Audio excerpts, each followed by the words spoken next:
Hi, I'm Stephen Skelton. Pastor Tom Odom asked me to say a few words about the Day of the Bible at the Florida State Capitol. In February 2026, for America 250, the 250th anniversary of the founding of our great nation, we will host a Day of the Bible at the Florida State Capitol.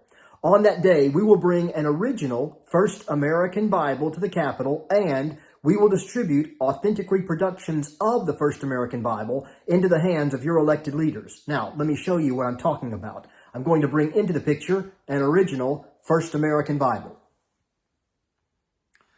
This then is an original First American Bible, and the history is this. When the American Revolution began, America stopped trade with Britain. Among the many products we stopped receiving from Britain were Bibles. And so, the first printer for the Journals of Congress, a man named Robert Aitken, sought to print the first American Bible.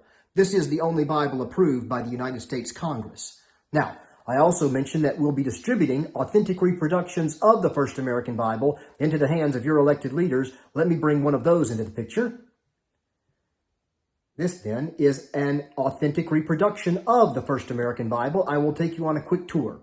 On the front cover, underneath the title, The First American Bible, and the subtitle, The Aitken Bible, the legislator's name will go here because each and every Bible will be personalized to the elected leader.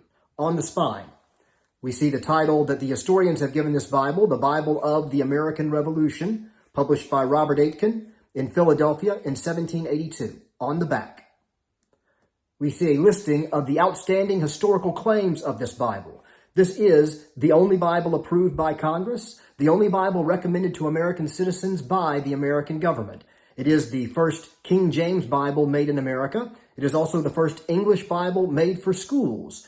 It was printed only 6 years after the Declaration of Independence, and it predates our Constitution. It was printed 5 years before the Constitution was a twinkle in George Washington's eye at the very foundation of our nation.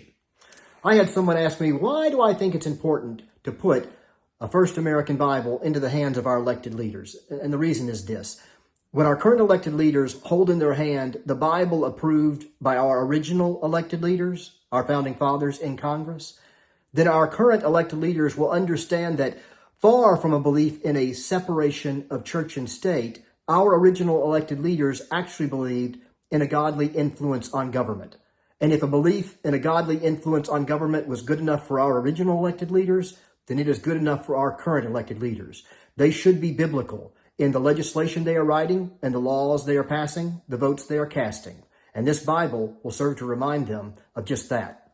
Now, in order for the Day of the Bible at the Florida State Capitol to be a success, we need your support. The cost to sponsor an elected leader to receive a First American Bible is $120.